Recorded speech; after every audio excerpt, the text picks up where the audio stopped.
Halo Tribuners, Anda sedang menyaksikan live update Tribun News edisi Sabtu 23 April 2022. Siang ini akan kami sajikan informasi terkini dari berbagai daerah yang akan dilaporkan secara langsung oleh reporter kami di lapangan. Bersama saya Diamita, kurang lebih 1,5 jam ke depan, inilah live update selengkapnya. Kita menuju kabar pertama dari Jawa Tengah, Tribuners. Tahun ini pemerintah pusat memperbolehkan masyarakat untuk mudik merayakan Hari Raya Idul Fitri 2020 di kampung halaman. Arus lalu lintas diprediksi akan mengalami kepadatan mulai Kamis 28 April 2022 pekan depan. Polisi lalu lintas di berbagai daerah pun juga mulai mempersiapkan pos pengamanan mudik Lebaran 2022 termasuk di Kota Tegal, Jawa Tengah. Bagaimana pantauan terkini di sana? Akan dilaporkan rekan Fajar Bahrudin Ahmad, reporter dari Tribun Jateng yang saat ini sudah terhubung bersama kami di sana. Silakan rekan Fajar dengan laporan Anda. Ya, terima kasih Dea. Ya, jadi menyambut musim mudik Lebaran tahun 2022 atau Hari Raya Idul Fitri 1443 Hijriah, Polres Tegal Kota atau Satuan Polisi Lalu Lintas Satlantas ya telah menyiapkan 9 pos pengamanan dan pos pelayanan untuk pemudik yang melintas di Kota Tegal. Jadi untuk Satlantas Polres Tegal Kota sendiri memprediksi memang meningkatnya kendaraan pemudik dari arah barat atau Jakarta dan sekitarnya itu pada tanggal 28 April. Diperkirakan ada 300.000 pemudik yang akan memasuki Kota Tegal. Nah, untuk menyambut para pemudik itu, Satlantas mulai menyiapkan 9 posko pemudik.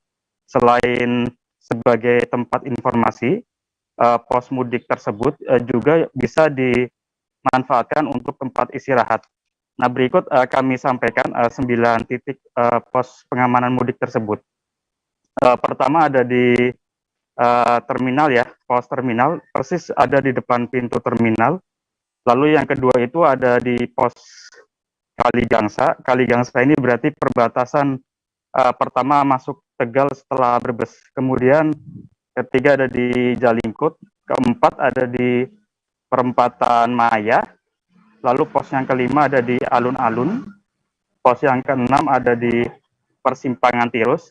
Persimpangan Tirus ini menjadi akses kendaraan bagi kendaraan yang akan ke arah Bumi Ayu maupun Purwokerto. Lalu pos yang ketujuh ada di perempatan Kejambon, pos yang kedelapan ada di persimpangan Coyo, dan pos pengamanan yang 9 yang terakhir ini ada di persimpangan Pasar Anyar atau Martoloyo Kota Tegal. Dan persimpangan Pasar Anyar ini menjadi pos pemudik terakhir sebelum masuk ke Kabupaten Tegal, seperti itu. Nah, Kasat Lantas Polres Tegal Kota, Bapak Ajun Komisaris Polisi Bagas menyampaikan bahwa pos tersebut bisa digunakan untuk tempat istirahat pemudik, selain itu sebagai pusat informasi ya. Dan nantinya di situ juga akan disediakan layanan vaksinasi booster. Itu untuk di pos pemudik yang terminal. Tetapi perlu diketahui bahwa pada musim mudik Lebaran tahun 2022 ini, kepolisian tidak melakukan penyekatan atau pemutar balikan ya, termasuk tidak ada swab seperti itu. Jadi nantinya hanya akan ada pelayanan berupa vaksinasi booster seperti itu. Dan Bapak AKP Bagas juga mengimbau untuk pemudik mempersiapkan segalanya mulai dari sekarang, termasuk surat-surat kendaraan, kesiapan kendaraan ya, layak pakainya, dan jangan sampai terjadi trouble. Dan Bapak AKP Bagas juga mengimbau agar masyarakat menghindari human error ya, atau kelalaian dalam berkendara. Seperti itu dia. Terima kasih. Baik, Tribuners, terkait ini juga rekan Fajar sudah melakukan wawancara bersama Kasat Lantas Polres Tegal Kota AKP Bagas Satwika. Berikut selengkapnya kami tampilkan. Polres Tegal Kota sudah mempersiapkan ya, terkait dengan kebutuhan pada saat kegiatan pengamanan arus mudik dan balik, yaitu kita menyiapkan sarana prasarana yang pertama yang dibutuhkan seperti traffic cone, water barrier. Seperti yang saya sampaikan tadi, Polres Tegal Kota sudah mempersiapkan ya, terkait dengan kebutuhan-kebutuhan pada saat kegiatan pengamanan arus mudik dan balik, yaitu kita menyiapkan sarana prasarana yang pertama yang dibutuhkan seperti traffic cone, water barrier dan sebagainya. Kemudian mulai mendirikan pos-pam yang mulai hari ini kita kerjakan. Ya, jadi 9.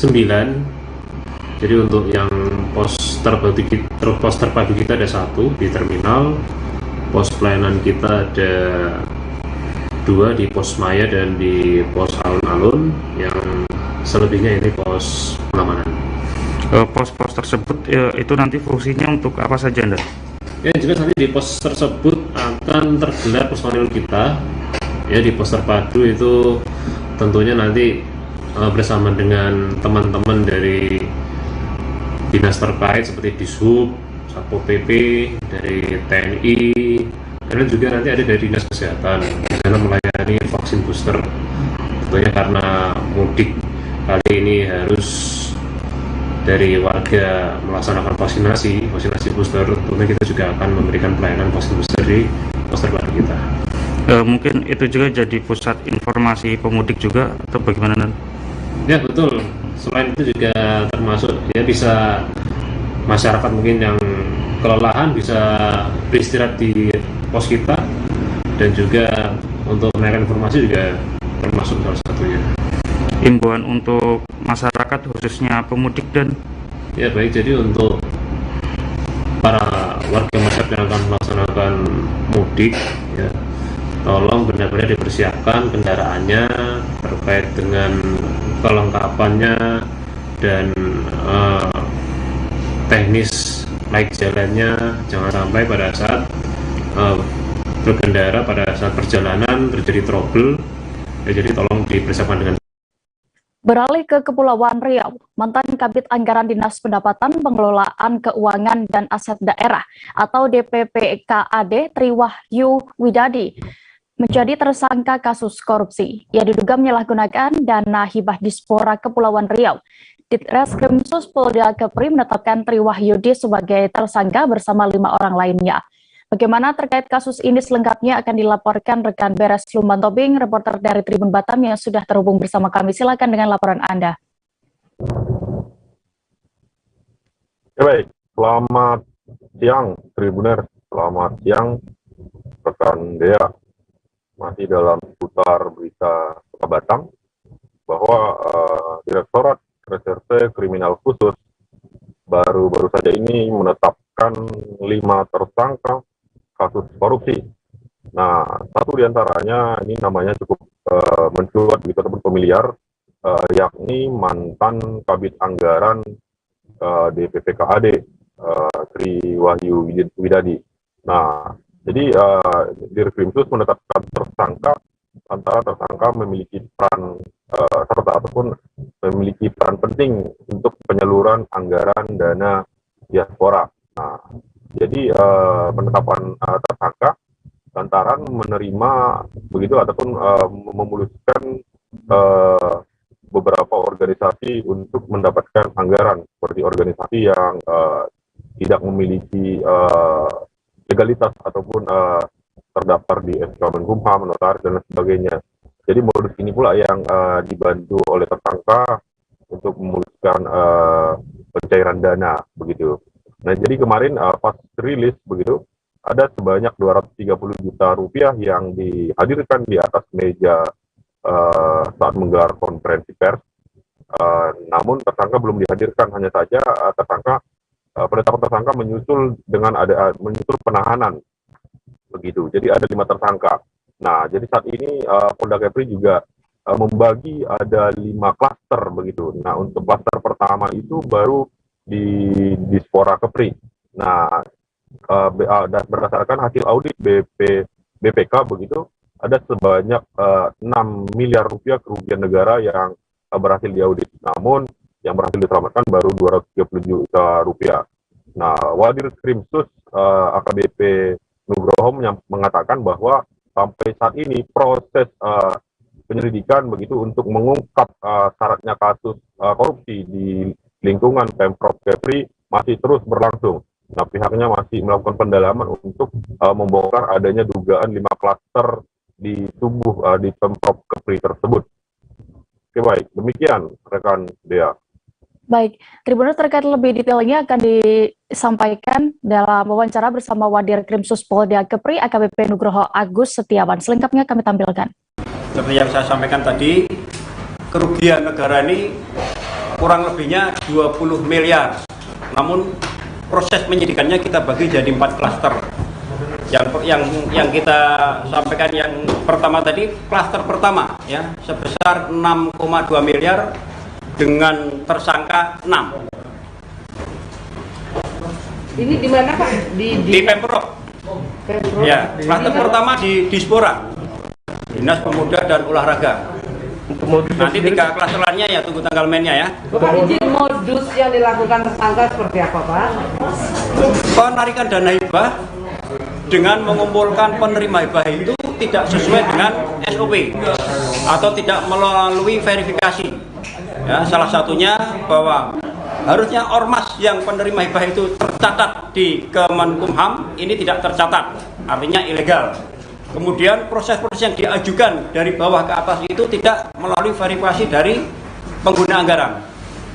Berapa saksi yang kita periksa, Pak? Ada 45 ormas ya. Saksinya? Saksinya 77. Untuk kegiatan ilegal korupsi ini Pak, berapa orang yang sudah kita tetapkan? 77 saksi dengan 6 tersangka. Tersangka itu ada dari pejabat atau bagaimana Pak? Ya, pejabat 1 PNS di Pemprov, yang 1 DPO, yang 4 ada yang tukang ojek, ada tukang sopir taksi, ada bengkel, dan swasta. Menjelang Hari Raya Idul Fitri 1443 Hijriah, Bandara Sultan Hasanuddin terpantau lenggang. Penumpang yang lalu lalang di pintu keberangkatan sangat sedikit dan hanya ada beberapa petugas di area check-in yang mengecek dokumen perjalanan penumpang yang tetap siaga. Bagaimana pantauan terkini di sana akan dilaporkan reporter Tribun Timur. Saat ini kami sudah terhubung dengan rekan Nurul Hidayah. Silakan dengan laporan Anda. Halo, selamat siang Dea, selamat siang Tribuners. Baik, H-8 Idul Fitri, Bandara Internasional Sultan Hasanuddin masih terpantau lengang Tribuners. Area pintu keberangkatan maupun area check-in masih sangat sepi sekali, hanya terlihat beberapa pemudik yang lalu lalang dan juga petugas yang tetap bersiaga untuk mengecek kelengkapan dokumen perjalanan para pemudik ini Tribuners. Dari wawancara kami bersama dengan beberapa penumpang yang hendak berangkat, mereka mengatakan memilih untuk mudik lebih dulu karena menghindari harga tiket yang nantinya akan melonjak tajam mendekati maksud saya H-7 Lebaran Idul Fitri nanti Tribuners. Tercatat dari saat kemarin, mulai dari kemarin hingga hari ini, harga tiket itu hanya kisaran Rp900.000 saja. Namun jika membeli di H-7 nanti, ini kemungkinan hanya bisa dibanderol di atas harga Rp1.000.000, Tribuners. Nah, tak hanya itu, mereka juga menghindari kemungkinan adanya aturan perjalanan baru yang bisa saja dikeluarkan pemerintah mendekati Idul Fitri nanti. Seperti yang kita ketahui, saat ini aturan perjalanan yang pertama, bagi mereka yang telah melakukan vaksinasi dosis pertama, itu wajib memperlihatkan hasil tes PCR 3 kali 24 jam ataupun rapid antigen 1 kali 24 jam. Sementara bagi mereka yang telah melakukan vaksinasi dosis kedua, wajib memperlihatkan hasil tes rapid antigen 1 kali 24 jam. Sementara bagi mereka yang telah melakukan booster, itu bebas bepergian tanpa harus memperlihatkan hasil tes COVID-19 itu Tribuners. Nah, sementara hasil dari wawancara kami bersama dengan pihak Angkasa Pura, mereka mengatakan meski belum terjadi kepadatan penumpang di area bandara, namun dari data yang mereka miliki, itu tercatat terjadi peningkatan penumpang dari tanggal 18 hingga 21 April 2021, di mana jumlah penumpangnya ini naik sekitar 28% jika dibandingkan periode yang sama tahun sebelumnya. Pada tahun 2020, pada periode yang sama, itu jumlah penumpangnya hanya 72.000, orang, kemudian naik menjadi 93.356 orang. Nah, pergerakan penumpang yang meningkat ini juga mempengaruhi peningkatan jumlah pergerakan pesawat, naik sekitar 2,9% dari yang sebelumnya hanya 809, kemudian pada tahun 2022 naik menjadi 833. Dan mereka pun memprediksi peningkatan jumlah penumpang ini masih akan terus terjadi hingga 28 April 2022 ini hingga tanggal 30 maksud saya. Kemudian untuk menghindari membludaknya penumpang, pihak Angkasa Pura pun telah melakukan berbagai persiapan, diantaranya SDM mereka dan juga penerapan protokol kesehatan di area bandara. Nah, tak hanya itu Tribuners, pada Senin nanti mereka pun akan mendirikan posko mudik di area keberangkatan Bandara Internasional Sultan Hasanuddin. Kembali ke studio Dea. Baik, Tribuners, rekan Nurul juga sudah melakukan wawancara bersama salah seorang penumpang di Bandara Sultan Hasanuddin Makassar, Nimas Apriliandini. Berikut wawancara lengkapnya. Ini mudik kemana, Mbak? Oh, transit ke Pangkalpinang. Oh, ini mudik ya? Iya, mudik. Berapa orang, Mbak? 3, satunya bayi, tapi masih diambil papaku. Kenapa memilih mudik lebih awal? Kayaknya tiketnya bakal mahal lagi nih kalau nanti. Di sini Persyaratannya sendiri gimana, Mbak, untuk mudik ini? saya sih vaksin baru sampai kedua, belum booster karena baru sudah melahirkan toh. Terus juga antigen sudah negatif. Alhamdulillah kesehatan juga udah itu semua anak-anakku juga udah cek semua suhunya aman. Di sini Persyaratan sampai sini apakah ribet atau gimana menurut Mbak sendiri? enggak sih, yang penting kita udah vaksin lengkap. Kalau memang persyaratan di bandaranya ada antigen, ya kita tinggal antigen. Oh kan kalau memang sehat, udah gitu aja sih. Di sini memang kita kerja ya? Enggak, Di sini kita kerja Mbak ya? enggak, ibu rumah tangga. Ibu rumah tangga. Tapi sama suami. Iya, suami saya kerja di Palopo di Morowali. Kejaksaan Tinggi Banten menetapkan 4 orang tersangka terkait dugaan kasus tindak pidana korupsi. 4 orang itu diduga telah melakukan penggelapan pajak pada Samsat Kelapa II, Kabupaten Tangerang. Tim penyidik bergerak cepat untuk mengamankan barang bukti dengan melakukan penggeledahan di 2 lokasi. Seperti apa pantauannya akan dilaporkan reporter Tribun Banten. Saat ini kami sudah terhubung bersama rekan Ahmad Tajudin. Silakan dengan laporan Anda.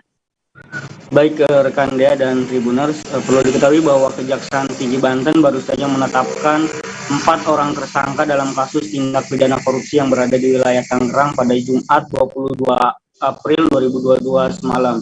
Di mana Kepala Kejaksaan Tinggi Banten, Leonard Eben, mengatakan bahwa berdasarkan alat bukti yang cukup dan keterangan beberapa saksi, telah dikumpulkan bahwa tim penyidik menetapkan 4 orang tersangka berinisial Z, AP, MBI, dan B.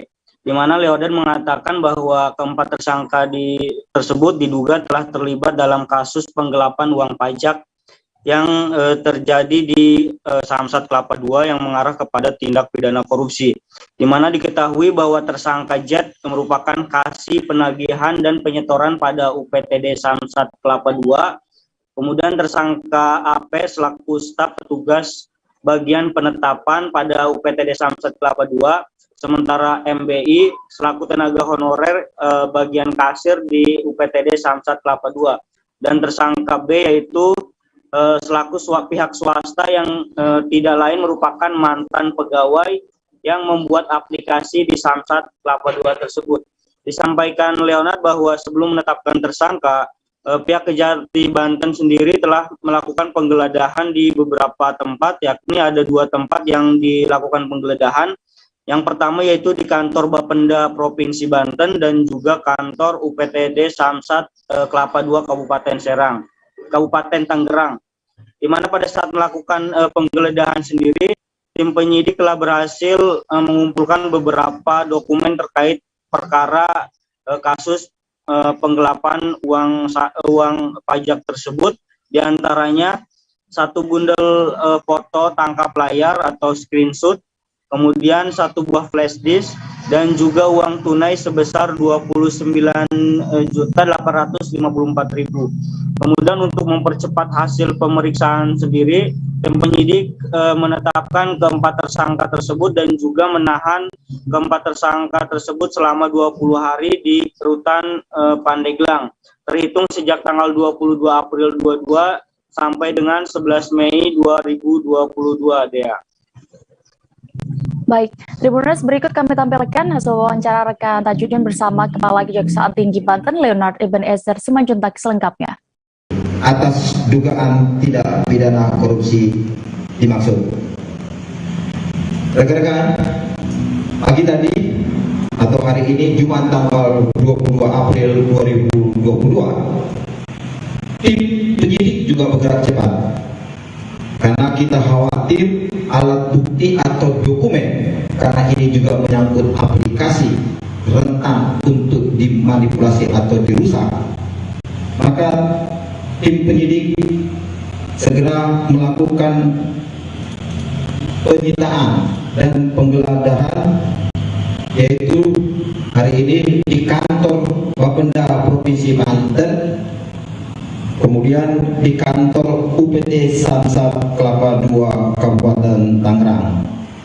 Tim berhasil menemukan beberapa dokumen terkait, kemudian yaitu berupa bundel foto tangkapan layar atau screenshot. Kemudian kita lakukan perekaman ke dalam flash disk. Kemudian tim juga berhasil menyita uang sebesar 29.854.700 rupiah yang kita sita dari Bapeda, Sekretaris Bapeda. Selanjutnya, tim juga berdasarkan alat bukti yang telah kita periksa dan kemudian dokumen-dokumen barang bukti yang sudah disita tadi, juga akhirnya segera memutuskan terhadap 4 tersangka. Tersangka yang pertama berinisial Z. Z ini jabatannya adalah kasih penagihan dan penyetoran pada UPTD Kelapa II. Tersangka kedua adalah inisial AP. AP ini juga PNS dengan jabatan sehari-hari adalah staf atau petugas bagian penetapan pada Samsat Kelapa II Kabupaten Tangerang. Tersangka ketiga yang tadi saya katakan adalah honorer, itu atau biasanya yang bersangkutan di bagian kasir atau tenaga kerja sukarela di UPTD Samsat Kelapa II berinisial MB.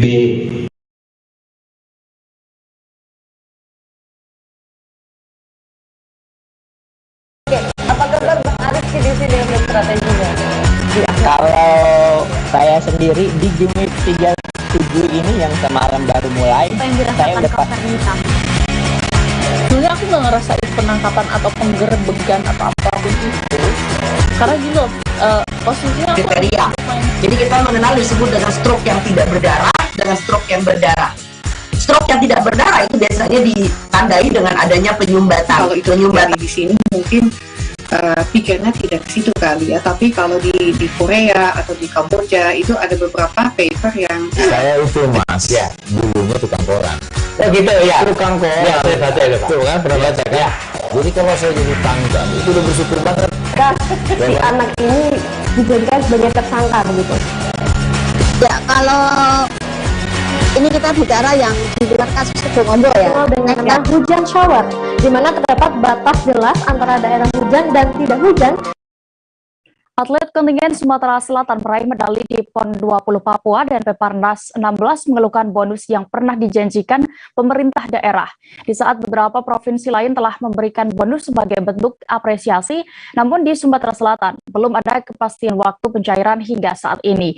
Komisi 5 DPRD Sumsel pun turun tangan dan siap membantu para atlet menagih janji bonus apresiasi tersebut. Selengkapnya akan dilaporkan rekan Abdul Hafiz, reporter dari Sriwijaya Post yang sudah bergabung bersama kami. Silakan dengan informasi Anda. Ya, terima kasih rekan dia. Ini lagi-lagi ini permasalahan pembagian bonus pon yang sampai kemarin kejelasannya masih mengalami penundaan yang semestinya kemarin itu tanggal hari Jumat itu tanggal 22 April itu mestinya di gedung ruang Bina Praja kantor Gubernur Sumatera Selatan itu sudah akan dibagikan. Namun pada saat kita mengkonfirmasi ke PLT Kepala Dinas Pemuda dan Olahraga Bapak Rudi Irawan mengatakan bahwa pelaksanaan untuk pembagian bonus itu sendiri insya Allah akan dilaksanakan pada hari Selasa mendatang, artinya tanggal 26 April. Semestinya ini sendiri kan sudah permasalahan ini sudah lama karena PON ini sendiri maupun Peparnas itu sudah berlangsung sejak bulan Oktober 2021 lalu. Artinya sudah hampir 6 bulan belum terselesaikan. Dan terakhir dari KONI Provinsi Sumatera Selatan, Ketua Umumnya Haji Henry Jainuddin bersama Ketua NPCI Sumatera Selatan dan Kepala Dinas Pemuda dan Olahraga itu menyepakati dan mengagendakan akan adanya pembagian bonus atlet PON Sumsel maupun Peparnas itu dilaksanakan kemarin. Belum jelas permasalahannya, namun sempat tersirat dari penjelasan dari Kepala Dinas Pemuda dan Olahraga bahwa belum dilaksanakan pembagian kemarin lantaran Gubernur Sumatera Selatan sedang menghadiri agenda acara di Kabupaten Pali, Sumatera Selatan. Dari Komisi 5 DPRD Provinsi Sumatera Selatan yang membidangi kesejahteraan, ya antara lainnya itu olahraga, Wakil Ketua Komisi 5 DPRD Sumatera Selatan, Mas Agus Saiful Fadli, yang konsen sejak awal menyatakan akan terus menagih janji dari pemerintah Provinsi Sumatera Selatan. Hal ini dikarenakan juga jangan sampai ada kekhawatiran keresahan dari atlet-atlet yang sudah menyumbangkan prestasi ke Sumatera Selatan baik pada PON maupun Peparnas itu bisa hengkang ke daerah lain. Dan Saiful Fadli mengatakan bahwa jika memang Kadispora mengatakan akan pembagian itu ditunda hari Selasa dan dia akan memastikan lagi ke Kadispora, dan jika memang masih belum cair juga pada hari Selasa, dia juga memastikan akan terus menagih dan menanyakan untuk mengawal pencairan dana bonus ini hingga benar-benar terrealisasi. Terkait itu juga menjawab juga dari keresahan dari atlet calon penerima bonus ini bakal ada pemotongan yakni PPh hingga 20% sampai 30%.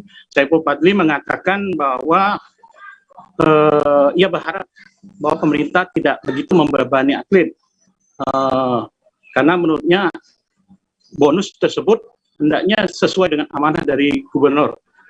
Misalnya seperti kemarin itu gubernur menjanjikan untuk medali emas itu diberikan bonus sebesar 300 juta rupiah, artinya itu harus sesuai dengan apa yang diamanahkan gubernur, dan itu juga disampaikan pada saat rapat dengan Kepala Dinas Pemuda dan Olahraga di Komisi 5 DPRD Sumatera Selatan pada hari Selasa tanggal 19 April lalu.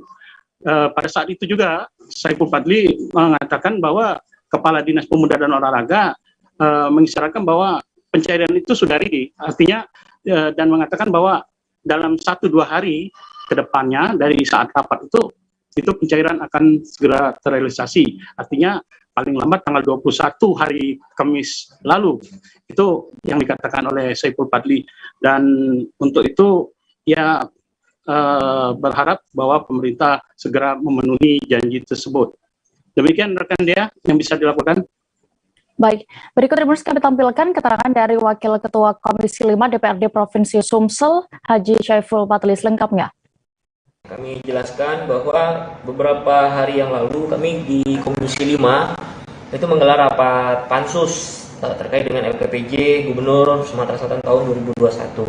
Dan pada saat itu kami mengundang seluruh mitra kerja dari kami di Komisi 5. Salah satunya adalah Dinas Pemuda dan Olahraga Dispora yang dihadiri langsung oleh PLT Kepala Dinas Pak Rudi. Nah, pada kesempatan itu kami membahas kinerja dari Dispora. Salah satu yang kami bahas adalah terkait dengan PON yang kemarin baru berlangsung di Papua. Termasuk yang lagi hangatnya itu adalah terkait dengan bonus yang sampai hari ini belum cair. Karena kami juga dikonfirmasi oleh beberapa pihak, baik penerima medali maupun dari pihak-pihak lainnya untuk menanyakan proses sejauh mana pencairan dari bonus atlet tersebut. Kami jelaskan di sini bahwa pada saat rapat dengan Kepala Dinas, PLT Kepala Dinas, tepatnya hari Selasa 19 April yang lalu, saya secara langsung menanyakan ke beliau dan beliau menyatakan bahwa proses sudah selesai. Artinya lebih kurang alokasi anggaran 9,2 miliar ya untuk PON ya. Ini untuk bonus atlet lebih kurang 5,2 miliar ini sudah siap untuk dicairkan. Dan saya tanya kapan akan dicairkan? 1-2 hari ini. Jadi artinya kalau hari Selasa kami menggelar rapat ya harusnya kemarin itu sudah cair, dan saya kira kemarin sudah selesai. Ternyata sampai dengan hari ini belum dicairkan. Jadi saya ya secara pribadi dan pimpinan Komisi 5 akan mempertanyakan kembali kepada PLT Kepala Dinas Pemuda dan Olahraga Pak Rudi ya untuk realisasinya, karena ini sudah sangat ditunggu oleh para atlet kita, dan ini sebenarnya momentum Lebaran ini sangat dibutuhkan ya, bisa digunakan untuk para atlet kita menggunakan uang ini untuk berbahagia dengan keluarganya seperti itu. Jadi sekali lagi kami akan mempertanyakan kembali ya, dan lebih jauhnya ya kalau tidak ada alasan lagi ini dananya agar segera bisa dicairkan. Kalau permasalahan uangnya sekarang saya kira sudah standby ya, itu statement dari Pak PLT Dispora. Kemarin persoalan untuk transfer ke rekeningnya sudah siap juga ke masing-masing atlet. Nah, jadi tinggal masalah apa lagi ya? Kalau saya kira kalau tidak ada masalah lagi, tinggal nunggu waktu ya. Maka 1-2 hari ini kami akan pastikan dengan Kepala Dinas PLT Kepala Dinas Dispora agar segera untuk merealisasikan pencairan bonus para atlet yang sudah ditunggu-tunggu ini. Kabar berikutnya datang dari Provinsi Lampung. Aksi pencurian dengan modus mengembosi ban mobil terjadi di kota Bandar Lampung. Pelaku melancarkan aksinya saat mobil korban parkir di kawasan pertokoan Jalan Gajah Mada, Kecamatan Tanjung Karang Timur. Kawanan pencuri ini diduga telah mengikuti korban sejak selesai bertransaksi dan keluar dari sebuah bank. Selengkapnya akan dilaporkan wartawan Tribun Lampung. Saat ini kami sudah terhubung dengan rekan Joviter Husin. Silakan dengan laporan Anda. Baik, Dea, bisa saya sampaikan untuk pencurian dengan modus gembos ban ini terjadi pada Senin lalu sekitar pukul 2 siang. Saat itu korban baru saja keluar dari bank di wilayah Teluk Betung. Selanjutnya korban berangkat menuju Jalan Antasari, Tanjung Karang Timur. Namun saat perjalanan korban merasa mobil yang ia kendarai mengalami kekurangan tekanan angin, sehingga sebelum sampai tujuan ia mampir sebentar di Jalan Gajah Mada ke tempat temannya untuk mengganti ban yang bocor tersebut. Namun pada saat setelah mengganti ban serep, korban kaget ketika keluar melihat mobil sudah dalam keadaan pintu terbuka. Ternyata saat korban masuk ke dalam toko tersebut, datang 2 orang pelaku yang mengambil tas di dalam mobil. Namun sayangnya peristiwa tersebut belum dilaporkan korban ke pihak aparat kepolisian. Aparat kepolisian pun mengharapkan korban untuk segera membuat laporan resmi agar menjadi dasar penyelidikan dan pengungkapan. Kepolisian juga mengharap kepada para nasabah khususnya yang sedang melakukan transaksi keuangan dengan jumlah besar untuk meminta pengawalan. Demikian, Dea. Baik, berikut Tribuners, rekan Joviter juga sudah melakukan wawancara bersama salah satu saksi, Aldo. Selengkapnya kami tampilkan. Kemarin itu ada pemuda lewat sini pakai kupluk biru. dia tuh sedang menelpon ke saya mau ke ruko samping kan. Nah setelah itu tidak lama berselang ada koko-koko itu yang punya ruko masuklah dalam situ. Setelah itu dia menyuruh penjaga rukonya itu dengan ban mobilnya, rukonya masuk dalam. Setelah itu orang itu nggak lama berselang kan sepi tempatnya, dia masuklah ngambil itu HP sama duit, kan mobilnya tidak terkunci di situ. Oh, dibuka pintunya bang ya? Oh, gara-gara ngambil parkiran itu bang. Kementerian Agama Republik Indonesia telah mengeluarkan surat edaran terkait aturan larangan takbir keliling pada malam Hari Raya Idul Fitri 1443 Hijriah tahun ini. Takbir keliling ditiadakan sehubungan masih dalam masa pandemi untuk menyambut datangnya Hari Raya. Merujuk aturan tersebut, Kanwil Kementerian Agama Bangka Belitung menegaskan malam takbir Hari Raya Idul Fitri cukup dilakukan di masjid, surau, dan rumah. Saat ini kami sudah terhubung dengan rekan Riki Pratama, wartawan dari Bangka Pos yang akan melaporkan informasi selengkapnya. Silakan rekan Riki. Baik, Dea. Dapat saya sampaikan bahwa pada hari Jumat kemarin, Kepala Kantor Wilayah Kemenak Provinsi Bangka Belitung, Tumiran Ganepo, menyampaikan bahwa untuk pelaksanaan takbir keliling di Provinsi Bangka Belitung ditiadakan.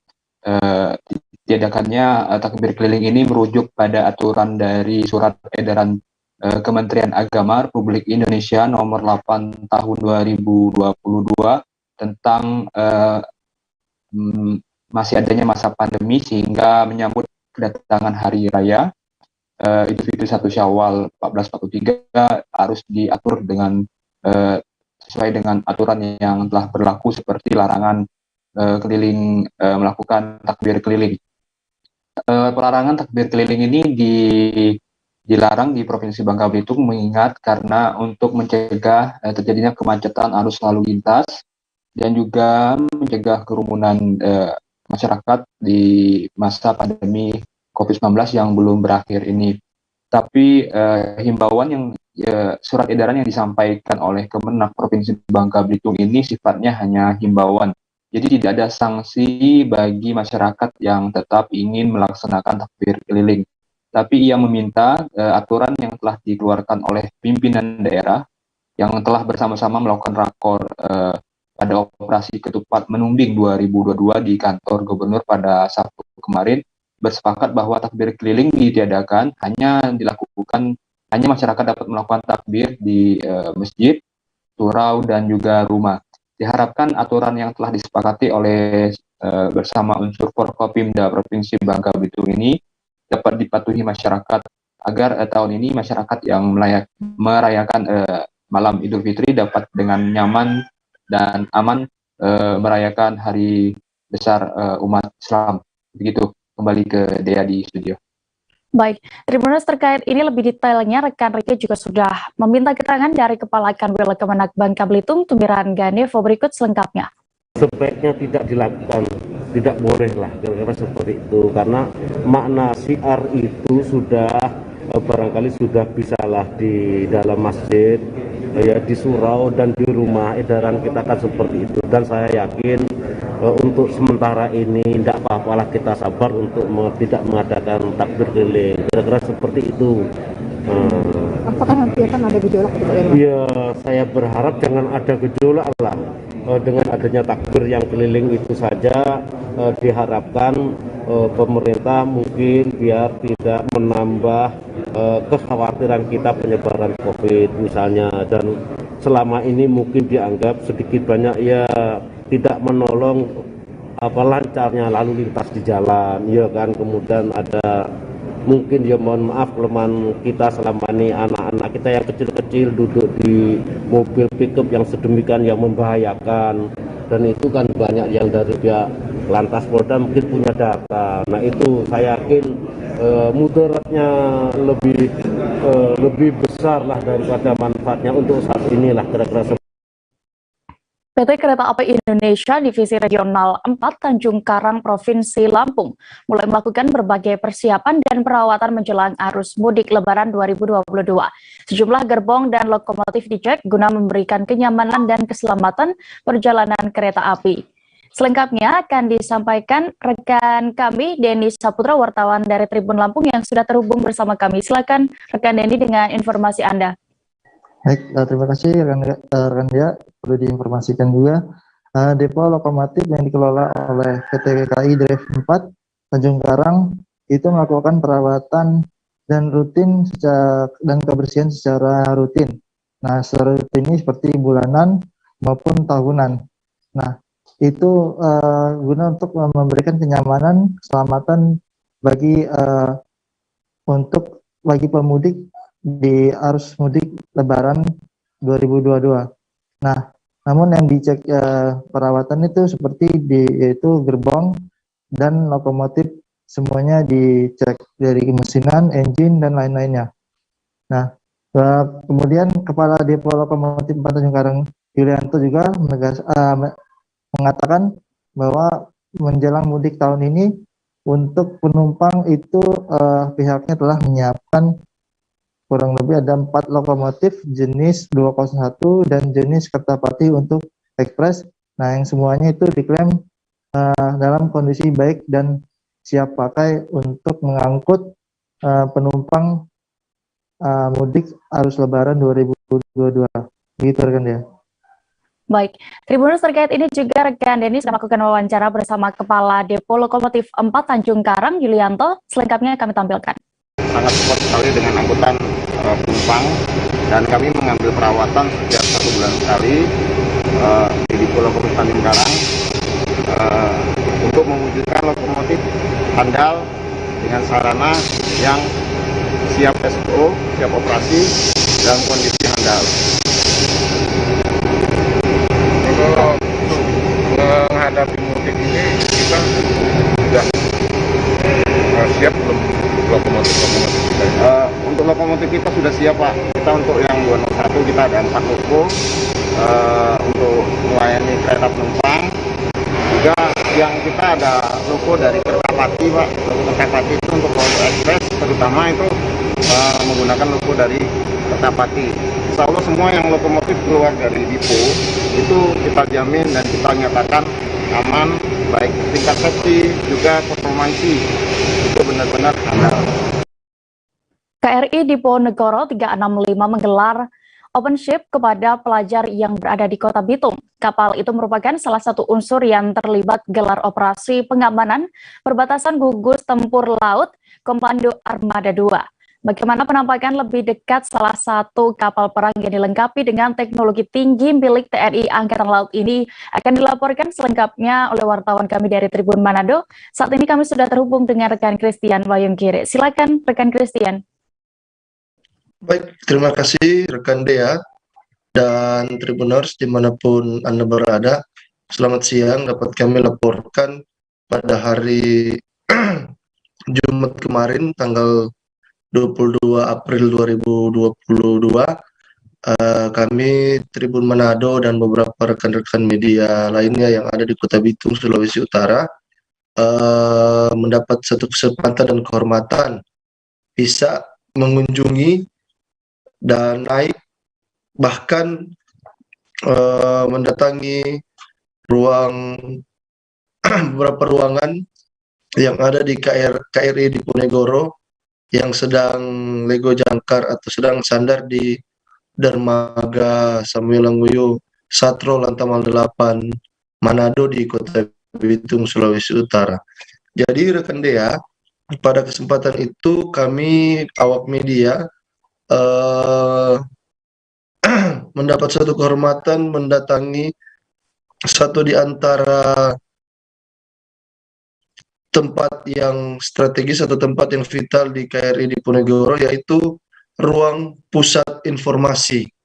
Jadi di sana kami melihat aktivitas ruang pusat informasi KRI Diponegoro 365, di mana di ruangan tersebut juga kami rekan-rekan wartawan diberi kesempatan untuk melakukan wawancara dengan Komandan Guspurla Armada 2, Laksamana Pertama TNI Denny Prasetyo, di mana dalam keterangannya Komandan Guspurla Armada 2 menyampaikan kehadiran kapal KRI atau kapal perang yang memiliki peralatan canggih milik Negara Kesatuan Republik Indonesia atau milik Republik Indonesia di Kota Bitung, satu diantaranya untuk melakukan open ship.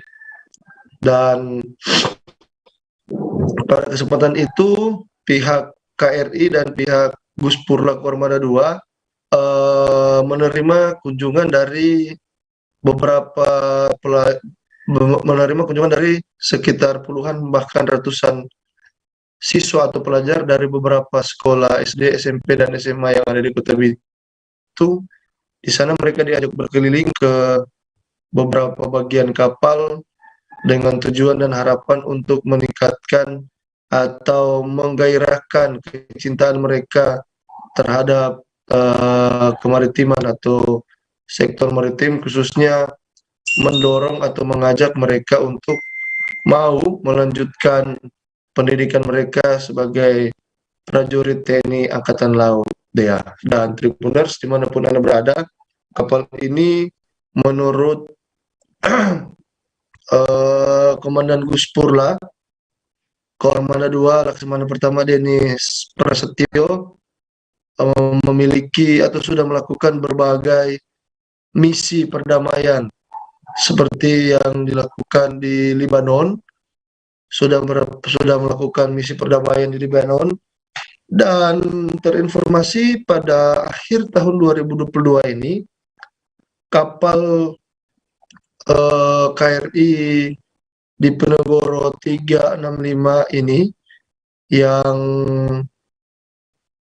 diawaki atau dikomandani oleh Letko Laut P.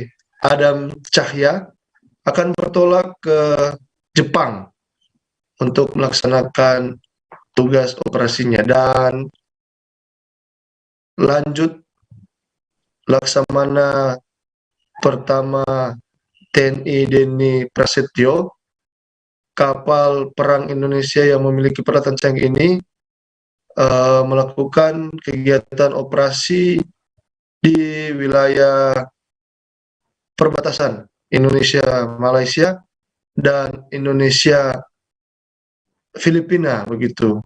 Dan menurut mereka ini dilakukan untuk mengantisipasi terjadinya hal-hal yang tidak diinginkan seperti eksploitasi dan eksplorasi liar oleh kapal-kapal asing maupun kegiatan-kegiatan yang tidak diperkenankan begitu rekan dia. Dan pada kesempatan itu juga pihak KRI dan pihak Guspurla Armada 2 menyampaikan informasi yang mengejutkan atau informasi yang boleh dikatakan informasi baik, di mana 2 dari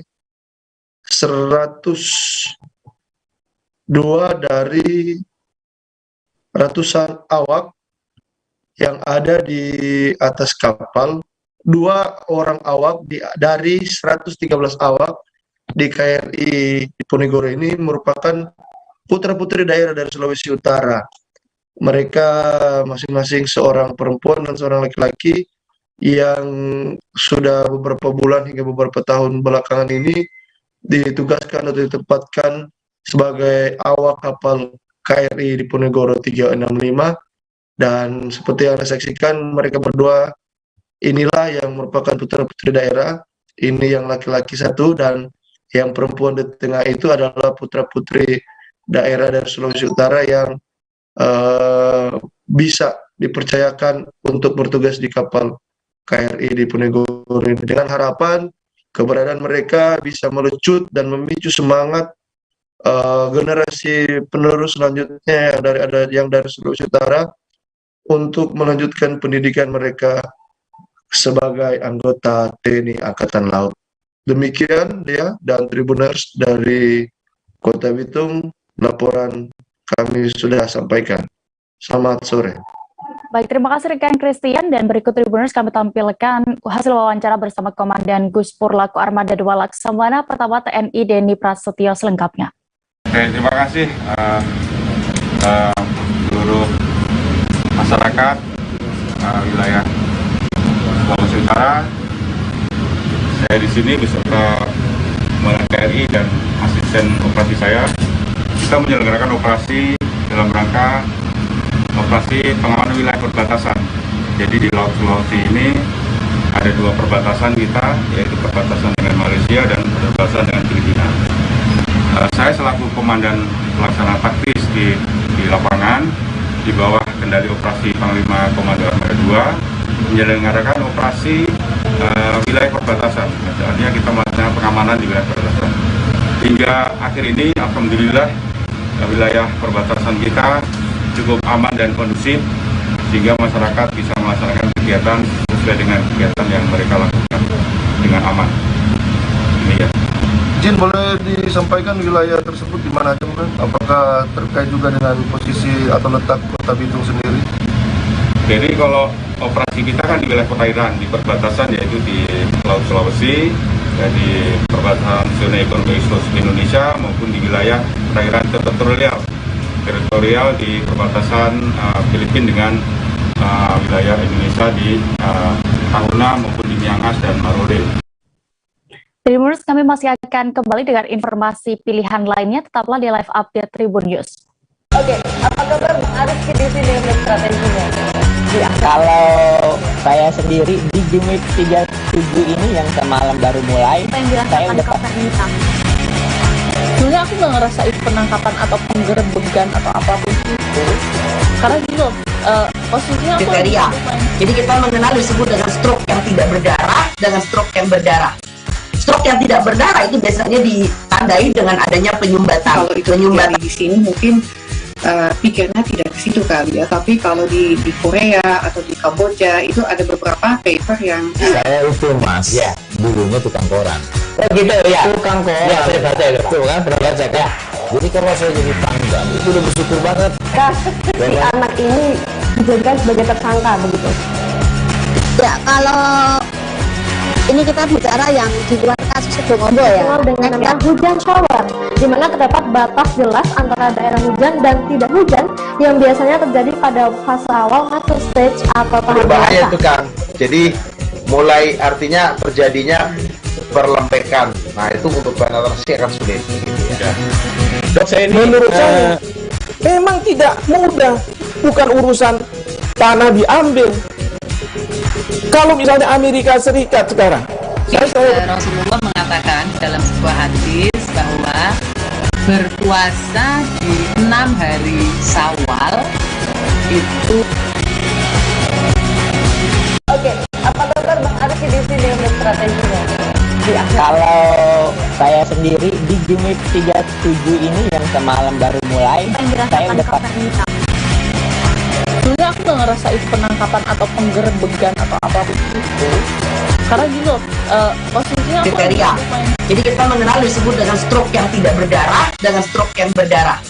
Stroke yang tidak berdarah itu biasanya ditandai dengan adanya penyumbatan. Kalau itu penyumbatan di sini mungkin pikirnya tidak ke situ kali ya, tapi kalau di Korea atau di Kamboja itu ada beberapa paper yang saya itu Mas, ya, dulunya tukang koran. Oh gitu ya, tukang koran. Ya, saya baca itu, tuh kan, pernah baca kan. Jadi kalau saya jadi pangdam itu udah bersyukur banget. Si anak ini dijadikan sebagai tersangka begitu. Ya, kalau ini kita bicara yang di luar kasus Kedongombo ya. Dengan nama hujan shower, di mana terdapat batas jelas antara daerah hujan dan tidak hujan yang biasanya terjadi pada fase awal mature stage atau tahap berbahaya itu Kang. Jadi mulai artinya terjadinya perlempekan. Nah itu untuk penetrasi akan sulit. Gitu ya. Dok, saya ini menurut saya memang tidak mudah, bukan urusan tanah diambil. Kalau misalnya Amerika Serikat sekarang, Rasulullah mengatakan dalam sebuah hadis bahwa berpuasa di 6 hari Syawal itu.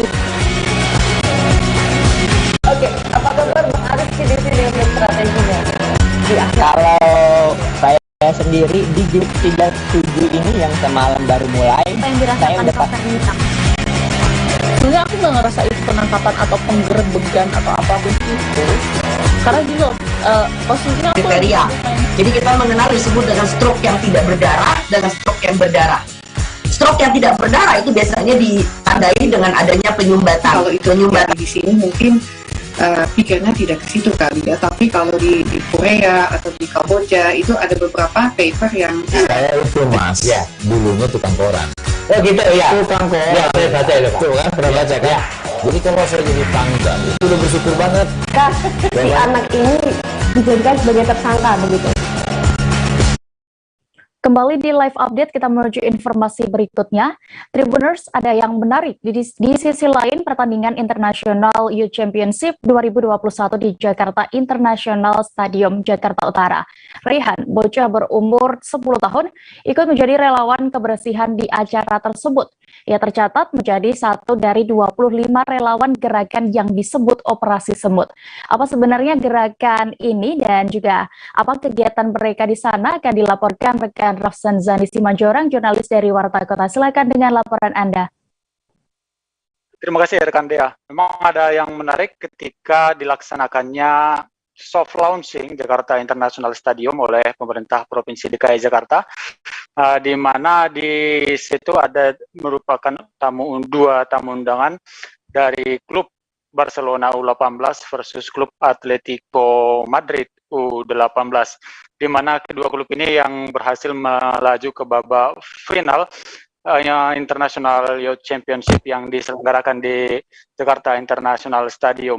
Dan saat jeda pertandingan babak pertama, memang tim relawan semut yang berjumlah 25 orang, termasuk Rehan di dalamnya yang masih berusia 10 tahun, ikut bersih-bersih dan sekaligus mengkampanyekan beberapa pesan positif seperti jaga stadion kita please, kemudian buanglah sampah pada tempatnya, dan banyak pesan positif lainnya. Dan gerakan Operasi Semut ini tujuannya mengajak penonton untuk bertanggung jawab pada sampahnya sendiri, sekaligus disiplin dalam memilah-milah sampah. Dan gerakan Operasi Semut ini memang berlangsung di Jakarta International Stadium saat penyelenggaraan International Youth Championship. Dan Rehan yang berusia 10 tahun ikut tergabung menjadi relawan Operasi Semut ini karena atas dasar inisiatif sendiri. Hal ini diperoleh dari keterangannya sang ayah Wawan yang menjadi relawan di hari itu juga, di mana memang Rehan meski usianya masih 10 tahun tapi sudah menyadari bagaimana pentingnya untuk hidup bersih dari sampah, bebas dari sampah, dan juga bahkan telah bisa memilah-milah sampah, mana sampah yang bisa didaur ulang maupun yang tidak. Dan selain ingin melihat stadion yang bersih, Rehan juga bercita-cita menjadi pesepak bola, sehingga dirinya ikut tergabung di relawan Operasi Semut ini. Dan kami juga memperoleh keterangan dari Hani Sumarno, salah satu relawan yang ada di Operasi Semut ini, yang menyatakan bahwa 25 relawan yang hadir di JIS diharapkan bisa menginfluencer ribuan masyarakat ataupun ribuan penonton yang hadir saat pertandingan, di mana satu orang relawan diharapkan bisa menginfluencer kisaran dari 100 orang nantinya, sehingga di pertandingan-pertandingan sepak bola berikutnya ataupun event besar lainnya, masyarakat bisa datang ke stadion dengan bersih, pulangnya juga bersih tanpa menyisakan sampah sedikit pun. Demikian rekan Dea. Baik, Tribuners, rekan Rafsan Zani juga sudah melakukan wawancara bersama sejumlah relawan Operasi Semut. Berikut kami tampilkan selengkapnya. Sebuah inisiatif untuk bersama-sama mengubah mindset kita sebagai warga teladan, penonton. Ini adalah masing-masing menjadi pribadi teladan untuk memulai menjadi penonton yang bertanggung jawab pada apa yang dia tinggalkan. Datang bersih, pulang juga bersih. Clean as you go, itu message-nya. Ide awalnya melakukan operasi semut ini di JIS ini kan baru pertama kali ya? Baru pertama kali. Ide awalnya kenapa? Idenya adalah setiap kita melihat kerumunan identik dengan apa yang ditinggalkan. Ketika kita menyadari bahwa kita yang butuh bumi, bukan bumi butuh kita, maka kita harus merawatnya. Di mana bumi dipijak, di sana bumi dijaga. Ketika kita menginjakan kaki di Jakarta International Stadium ini, kita membutuhkan diri kita untuk menyayangi. Operasi semut itu sebenarnya kita dengan rela hati kita membersihkan stadion ini, karena ini juga stadion kebanggaan kita juga, Tanjung Priok khususnya. Jadi kita memungut sampah ini dari para penonton. Jadi karena ingin membersihkan aja, karena emang itu tanggung jawab kami, panggilan kami. Di samping itu juga tugas kami ya, setelah beraktivitas kita mengambil sampah di. Ini siapa aja sih yang terlibat di dalamnya? Kebetulan kami juga dilibatkan dari pihak LH Satpol Priok. Oke. Selaku rumah itu ini ditambah dengan para relawan semua dari rekan-rekan yang memang sudah terpanggil. Siapa aja? Dirincin dikit lagi boleh Pak? Mungkin itu yang tahu teman-teman relawan ini. Relawan ini dari warga atau? Dari warga khususnya. Jadi ada warga yang memang hadir di sini, ada juga yang memang dari teman sendiri gitu ya. Jadi memang kita tergabung akhirnya dengan bersatunya kita dengan mereka, jadi sama-sama kita punya rasa tanggung jawab yang jadi satu. Beralih ke Nusa Tenggara Barat, sebuah rumah di Desa Tumpak, Kecamatan Pucut, Lombok Tengah, hangus terlalap si jago merah saat ditinggal pemiliknya sholat tarawih. Rumah itu merupakan milik Jumaidi yang berprofesi sebagai guru honorer di desa setempat. Hampir semua barang yang ada di dalam rumah tersebut hangus terbakar, termasuk uang tunai senilai 30 juta rupiah. Selengkapnya akan disampaikan rekan Sinto, jurnalis dari Tribun Lombok. Silakan dengan laporan Anda. Baik, terima kasih rekan Dea.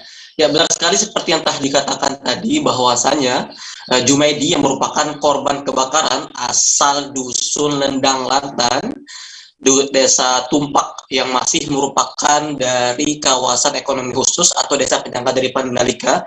Rumahnya hangus terbakar hampir 90%, yang dimana isi dan perabotan dari rumah tangganya juga hangus terbakar begitu.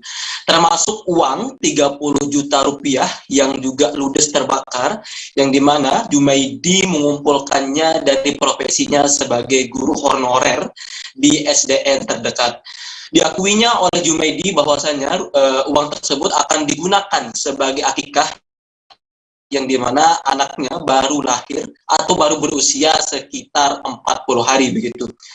Jumaidi yang saat itu berada di rumahnya, saat ditemui di rumahnya, menceritakan terkait kronologi awal terjadinya atau hangusnya rumahnya tersebut. Dia saat itu berada di masjid terdekat, yang dimana ia melaksanakan sholat isya dan tarawih berjamaah bersama para warga setempat.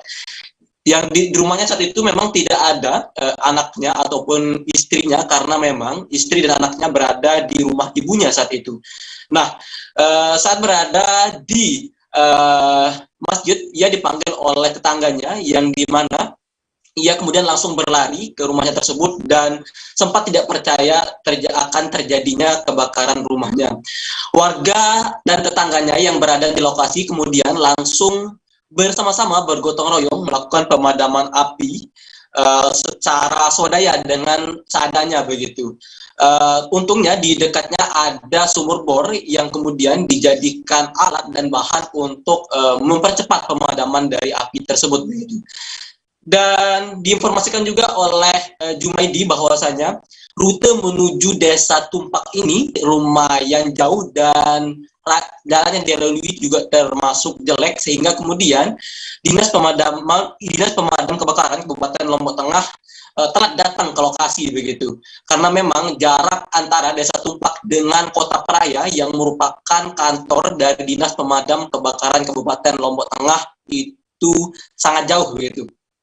Nah, seperti yang dikatakan tadi bahwasanya terkait kerugian saat ini hampir semua rumahnya itu terbakar 90% dan hanya tersisa tembok yang berwarna kehitam-hitaman, termasuk juga bagian atapnya sudah tidak tersisa sama sekali begitu. Dan sampai saat ini berdasarkan pantauan langsung saya tribunlembo.com di lokasi, berbagai komunitas hingga pemerintah setempat terus menyalurkan bantuan, baik itu berupa perabotan rumah tangga seperti tikar, kemudian kompor gas dan lain sebagainya untuk meringankan Jumaidi selaku korban kebakaran. Nah, berdasarkan keterangan dari Kapolsek kawasan Mandalika dan juga Kasat Reskrim Polres Lombok Tengah yang langsung menuju ke lokasi saat terjadinya kebakaran, mengatakan bahwasanya kebakaran ini terjadi akibat korsleting listrik. Tidak ada korban jiwa dalam kebakaran ini, namun seperti yang telah dikatakan tadi, kerugian mencapai puluhan juta rupiah. Sekian rekan Dea. Baik, terima kasih rekan Sinto melaporkan di Lombok Tengah. Selamat bertugas kembali. Disperindak dan UKM Kaltara menggandeng Balai BPOM Tarakan turun mengecek masa kadaluarsa barang jualan sejumlah toko swalayan di Nunukan. Dari sejumlah toko yang diperiksa, 2 di antaranya terdapat banyak produk yang sudah kadaluarsa di rak tokonya. Bahkan ada juga produk yang kemasannya sudah rusak. Selengkapnya akan dilaporkan jurnalis Tribun Kaltara. Saat ini kami sudah terhubung dengan rekan Febrianus Felis di sana. Silakan dengan laporan Anda.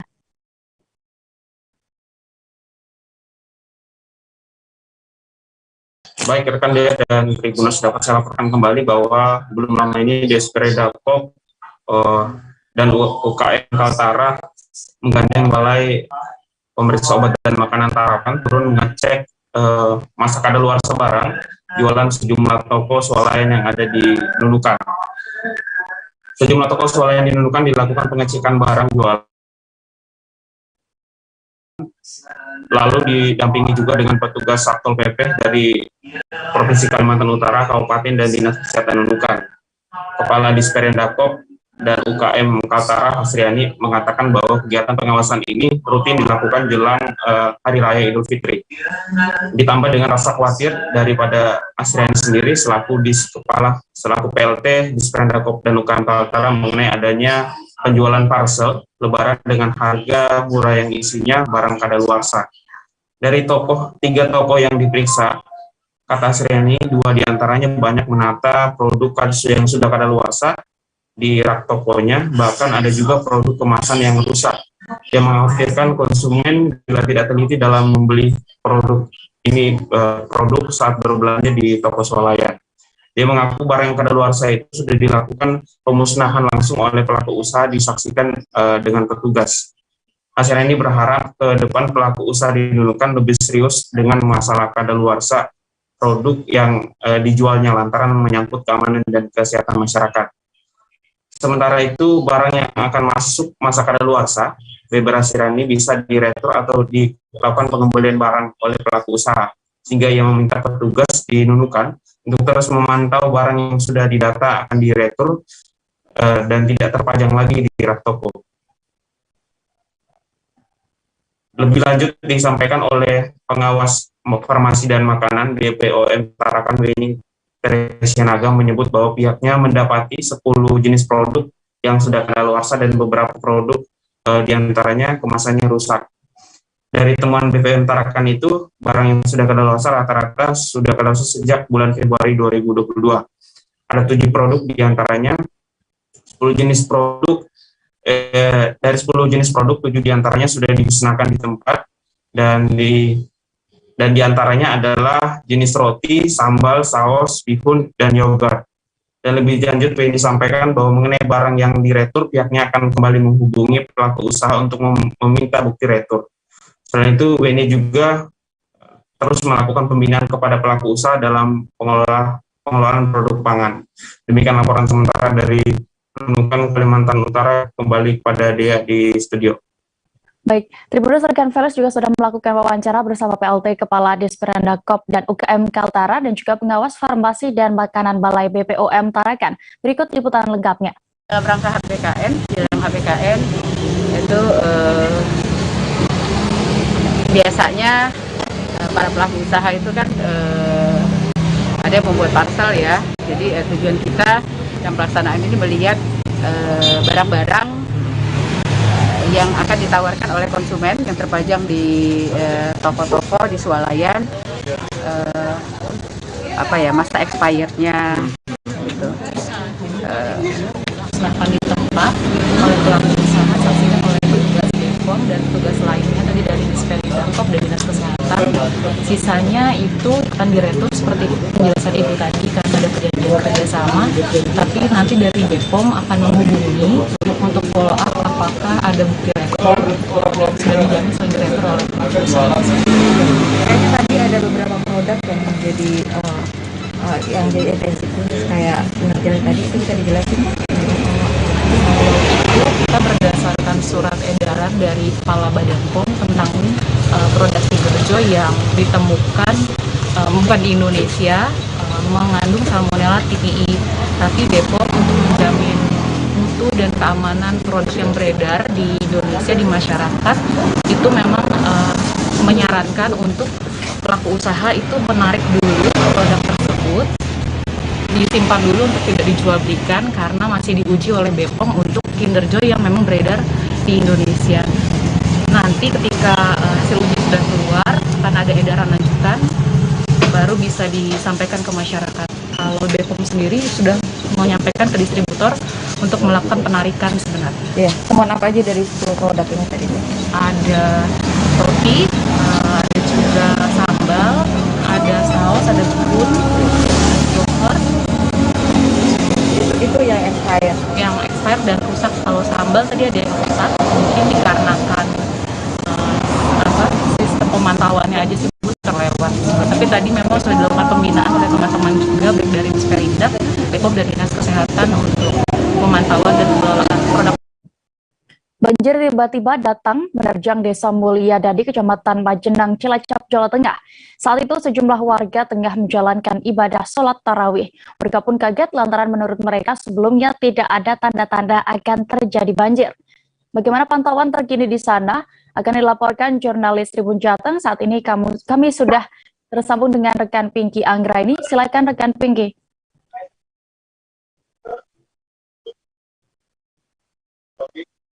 Di Kecamatan Majenang pada Rabu 20 April 2022 sekitar pukul 5 malam dikaitkan dengan datangnya banjir luapan dari Sungai Cijalu. Jadi banjir ini terjadi ketika warga sedang menunaikan ibadah sholat tarawih di Masjid Baitus Solihin, Desa Mulia Dadi, Kecamatan Majenang, Kabupaten Cilacap.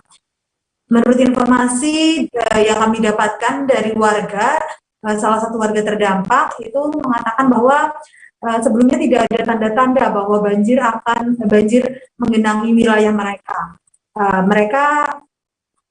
Banjir datang ketika mereka menunaikan ibadah sholat tarawih di rakaat ke-6. Bahkan rakaat ke-6 tersebut belum selesai, warga kemudian membubarkan diri karena mendengar teriakan dari salah satu warga ketika banjir tersebut datang. Kemudian salah satu warga yang kemarin sempat kami temui di lapangan yaitu Ibu Lasmina, dia menceritakan bahwa setelah sholat tarawih tersebut dibubarkan, ia kemudian bergegas datang ke rumahnya untuk mengecek keadaan rumahnya. Namun sialnya Ibu Lasmina terjebak dalam banjir tersebut. Menurut informasi dari Ibu Lasmina, banjir yang mengenangi rumahnya tersebut itu dengan ketinggian 1 meter, atau sekitar seleher orang dewasa. Selain menggenangi areal permukiman warga, banjir di Desa Mulia Dadi juga menggenangi jalan raya dan juga areal persawahan milik warga Dea. Menurut informasi, ketinggian air di jalan raya Desa Mulia Dadi ini berkisar antara 20 cm hingga 40 cm. Selain itu, warga juga tidak bisa menyelamatkan harta benda mereka sama sekali. Bahkan hewan ternak milik mereka juga mati dan beberapa ada yang hanyut terbawa banjir. Menurut informasi yang kami dapatkan, banjir baru saja surut itu sekitar pukul 11 malam atau 4 jam pasca banjir menggenangi wilayah Desa Mulyadadi. Jadi banjir yang menggenangi wilayah Desa Mulyadadi ini disebabkan karena hujan deras yang mengguyur wilayah Majenang sejak sore sekitar pukul 4 hingga malam hari. Sebelumnya wilayah Desa Mulyadadi ini juga pernah diterjang banjir namun sudah cukup lama, yaitu pada tahun 2005 silam. Dan untuk keadaan warga saat ini, saat ini diungsikan ke rumah keluarga mereka, dan menurut informasi mereka sampai saat ini belum berani untuk kembali ke rumah. Mereka takut nantinya akan terjadi banjir susulan di daerah tersebut. Baik, Tribuners, terkait kejadian ini juga rekan Pinggi sudah melakukan wawancara bersama salah satu warga Desa Mulyadadi terdampak banjir. Nur Rohmah berikut selengkapnya. Nur Rohmah ini warga Desa Mulyadadi nih, Pak. Iya. Ini rumahnya katanya kebanjiran ya, Pak? Iya, kebanjiran. Yang rusak apa, Pak?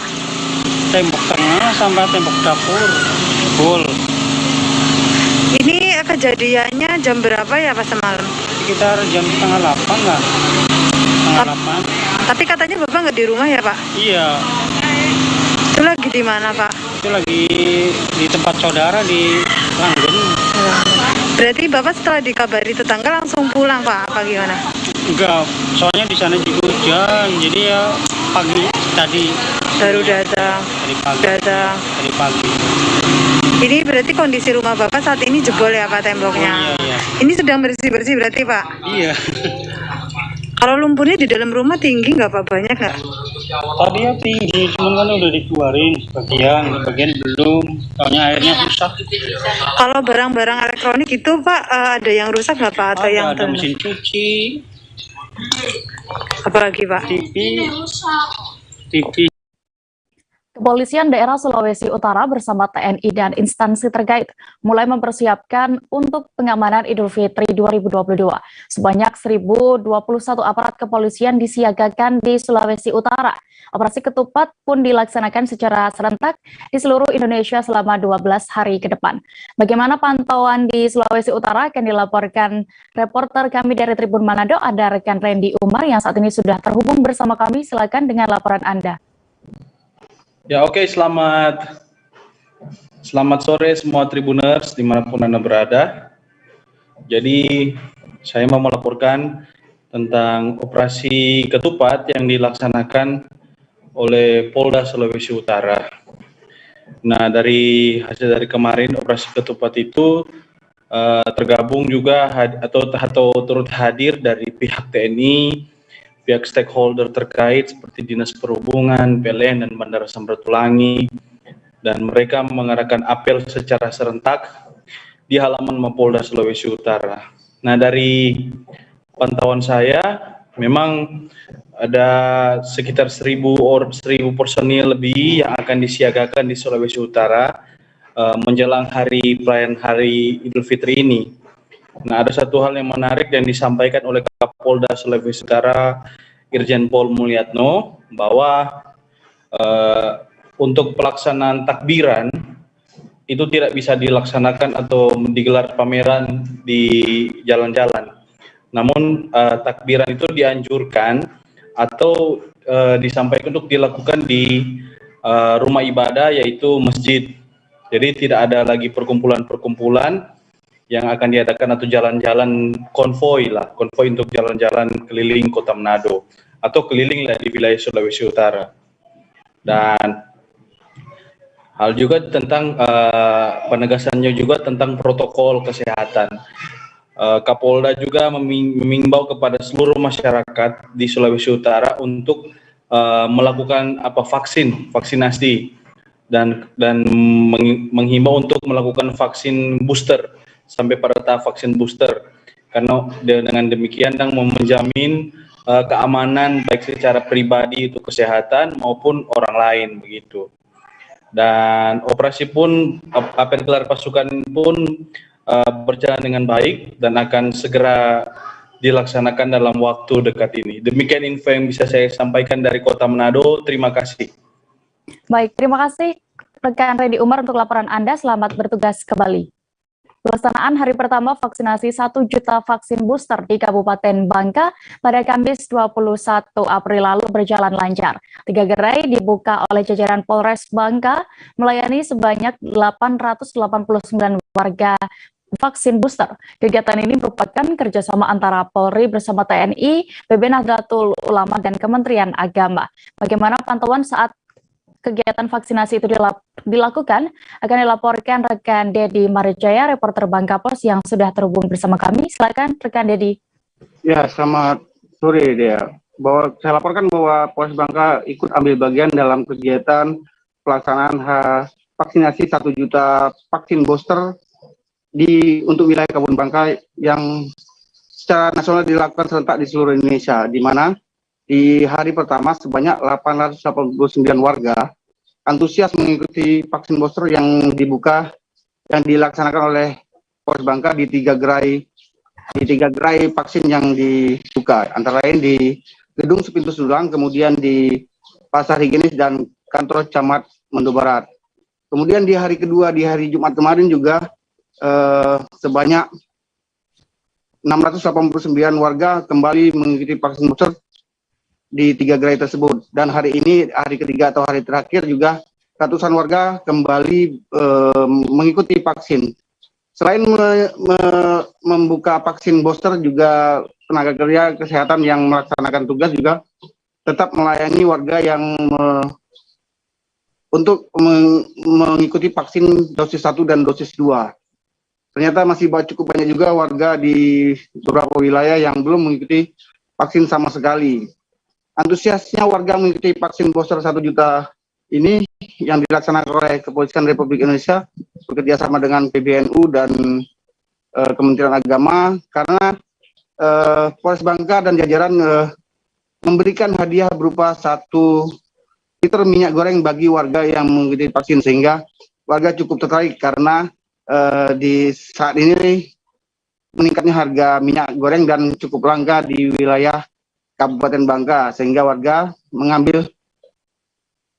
mengikuti vaksin ini untuk mendapatkan minyak goreng. Namun beberapa warga juga mengaku tidak mempermasalahkan mendapat hadiah atau tidak, karena mereka juga memang memerlukan vaksin booster karena untuk keperluan mudik, di mana setiap warga yang telah vaksin booster diberikan kemudian tidak melaksanakan swab atau PCR, sehingga warga berbondong-bondong untuk mengikuti vaksin booster yang dilaksanakan oleh Polres Bangka. Hari ini adalah hari terakhir vaksin booster.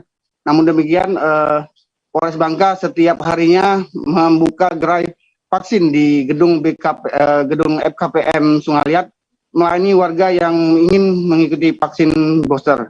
Demikian dia. Baik, terima kasih rekan Dedi Marjaya melaporkan dari Kabupaten Bangka. Selamat kembali bertugas. Kita beralih ke Kalimantan Timur. Gelaran pangan murah telah dilaksanakan di halaman Koramil Samarinda Seberang, Kota Samarinda pada Jumat 22 April kemarin. Yang paling diincar adalah minyak goreng. Antrean terbukti langsung habis hanya sekira 5 menit. Bagaimana pantauan saat itu akan dilaporkan rekan Muhammad Ridwan, reporter Tribun Kaltim. Silakan rekan Ridwan. Ya, selamat siang menjelang sore Dea dan Tribuners. Untuk pangan murah di Samarinda Seberang, Kota Samarinda, Kalimantan Timur, telah berlangsung pembukaannya kemarin pada Jumat 22 April 2022, yang mana dibuka langsung oleh Direktorat Jenderal Hortikultura Prihasto Setianto. Nah, kegiatan pangan murah tersebut dilaksanakan selama 3 hari, dimulai tanggal 22 hingga tanggal 24 April 2022.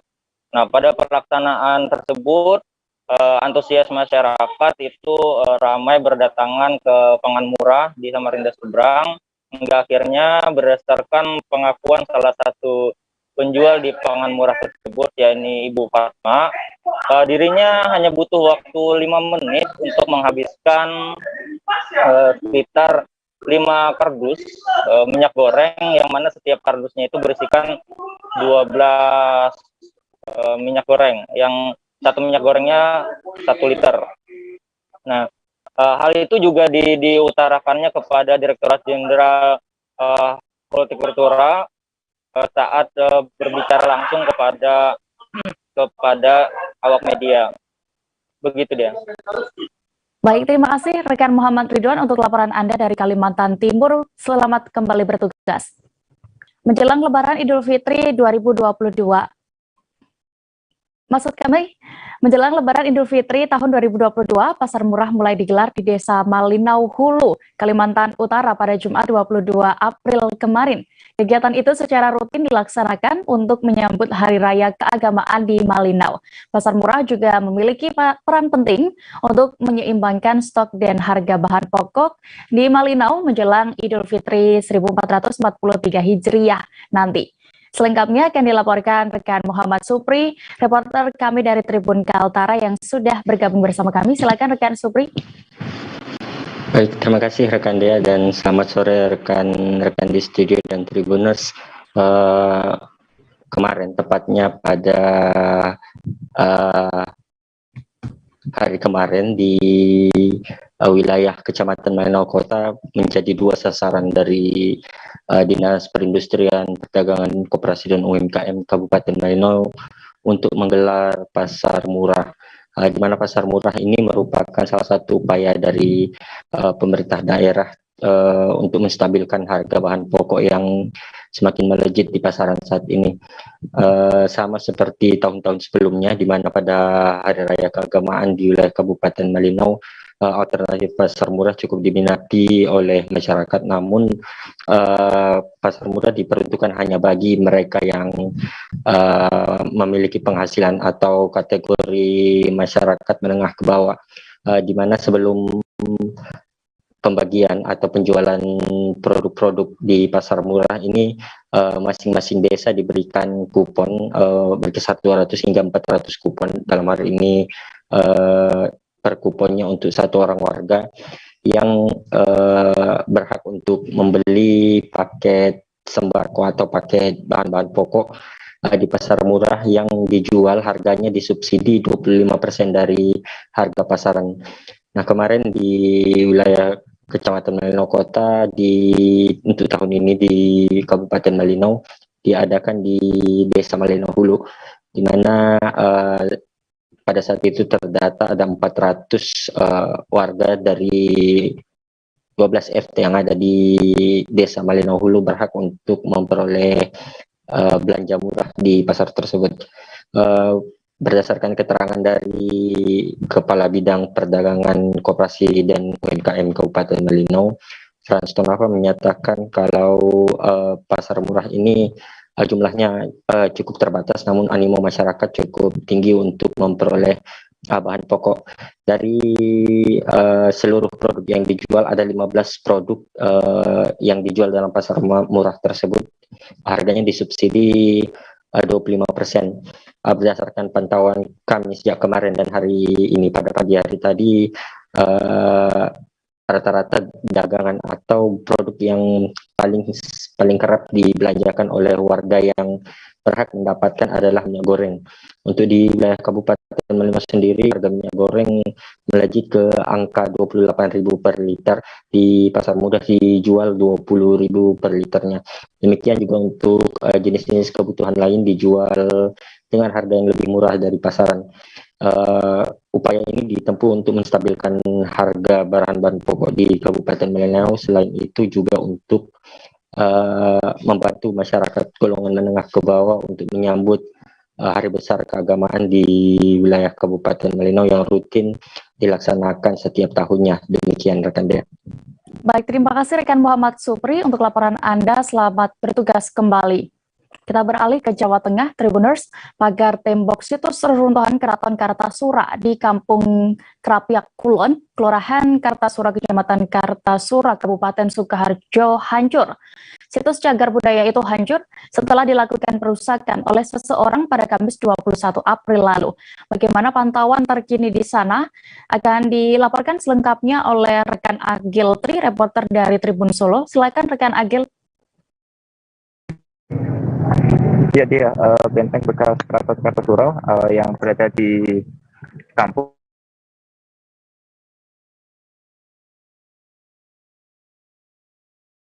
KPA Kulapan, kelurahan atau kecamatan.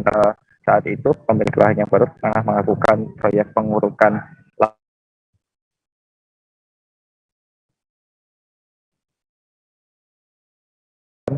kemudian di sebelah lahan tersebut terbentang benteng Keraton Kartosuro sepanjang 100 meter.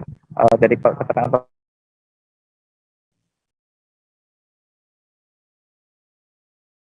pemilik lahan sendiri, penjebolan itu bekas Keraton Kartosuro yang usianya sejak tahun 1680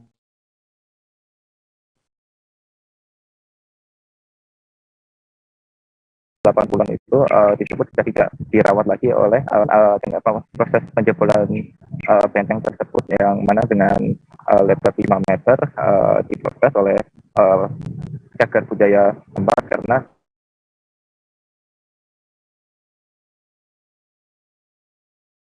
aset tersebut masuk dalam benda cagar budaya atau dibuka ke tingkat nasional untuk perawatan dan pelestarian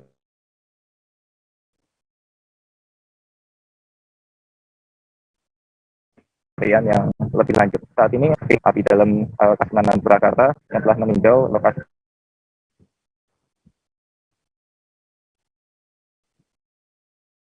tersebut dan menyayangkan aksi terbentuknya Kasunanan Purwakarta maupun Kasunanan Yogyakarta.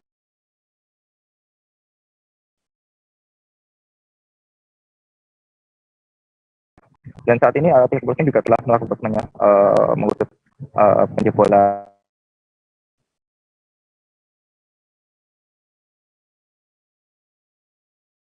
benteng Kartosuro ini minta keterangan operator dari eskalator yang melakukan penjebolan benteng tersebut.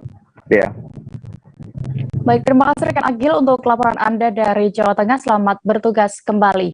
Kita beralih ke informasi berikutnya, Tribuners. Jalan penghubung Desa Muara Baru, Kecamatan Kayuwagung, Kabupaten Ogan Komering Ilir, ke Desa Pandan Arang, Kecamatan Kandis, Kabupaten Ogan Ilir, dikhawatirkan amblas. Selama 1 tahun terakhir, masyarakat yang melintas pun telah mengeluhkan kondisi itu, namun tak kunjung ada perbaikan. Pasalnya tak hanya 1 titik badan jalan yang mengalami amblas. Selengkapnya akan dilaporkan reporter kami dari Tribun Sumsel. Ada rekan Nando di sana. Silakan rekan Nando dengan informasi Anda. Ya, selamat siang rekan Dea.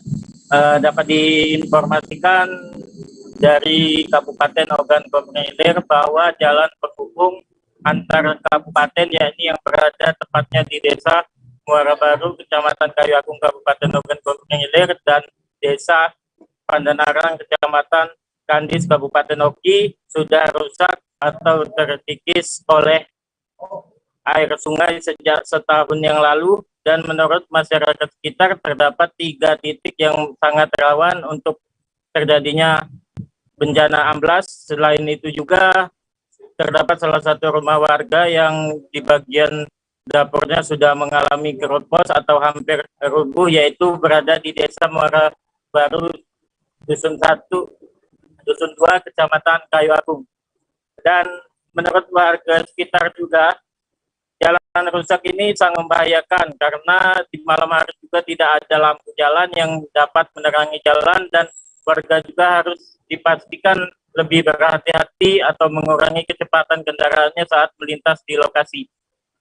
Dengan adanya jalan rusak ini juga, warga sekitar swadaya melakukan atau memberi rambu-rambu lalu lintas, rambu-rambu atau rambu-rambu bahaya dengan memberikan pelepah pohon kelapa dan juga ban mobil yang sudah tidak terpakai. Dapat disaksikan juga di bagian bawah atau tanah sudah banyak terjadi keropos dan sudah hampir memakan setengah bagian jalan. Oke, sekian dia yang dapat saya sampaikan. Baik, terima kasih rekan Anda, dan berikut Tribuners kami tampilkan wawancara reporter kami bersama pengendara mobil di sana, Joni Alvansuri, selengkapnya. Sangat memprihatinkan, apalagi dia khawatir, ini kan kita tidak tahu nih, kalau di atasnya masih kelihatan utuh, tapi mungkin bagian di bawah tidak keropos, takut ini menjadi jebakan bagi pengguna jalan. Apalagi situasi sekarang menjelang Lebaran pasti rame, kalau tidak ada antisipasi atau tanda-tanda yang bisa mengamankan posisi jalan ini berbahaya bagi pengguna jalan. Ini sudah berapa lama terjadi, Pak? Iya, Pak. Ini sudah lama, sebetulnya udah bertahun-tahun ini, bahkan sudah pernah kita sampaikan di Dinas PU. Ini salah satu jalan akses penghubung ya, Pak ya? Salah satu akses dan yang paling ramai, karena ini jarak terdekat antara beberapa desa ini dengan dengan kota Kayagu. Harapan kita, Pak, sebagai pengguna jalan, Pak? Nah, harapan kita sebagai masyarakat dan pengguna jalan, ya tolong diperhatikan jalan ini agar kiranya bisa dianggarkan. Memang jalan ini menghubungkan antar kabupaten sebetulnya, tapi tetap menjadi tanggung jawab, sementara ini masih tetap tanggung jawab Kabupaten Oki. Jadi paling tidak ada antisipasi sebelum ada pelimpahan jalan ini ke provinsi. Pak, untuk malam hari itu lampu jalan hidup atau juga tidak berfungsi, Pak? Lampu jalan sebagian ada, beberapa yang hidup ini lampu jalannya. Untuk lokasi desa sendiri, Pak, desa mana nih, Pak? Desa Baru-Baru, perbatasan dengan Kabupaten OI, Desa Pandanarang. Iya. Jadi cuma satu desa yang punya OKI. Desa selanjutnya ini OI. Informasi tadi sekaligus menutup perjumpaan kita dalam live update hari ini. Tribuners, lantaran masih di tengah pandemi, kami kembali mengingatkan untuk Anda selalu menerapkan protokol kesehatan dimanapun berada meski sudah mendapatkan vaksin dosis lengkap. Jangan lupa juga Tribuners saksikan live update Tribun News esok hari di seluruh kanal YouTube Tribun Network. Saya Dea Mita beserta kru yang bertugas pamit. Terima kasih dan sampai jumpa. Jangan lupa like, subscribe, dan share ya!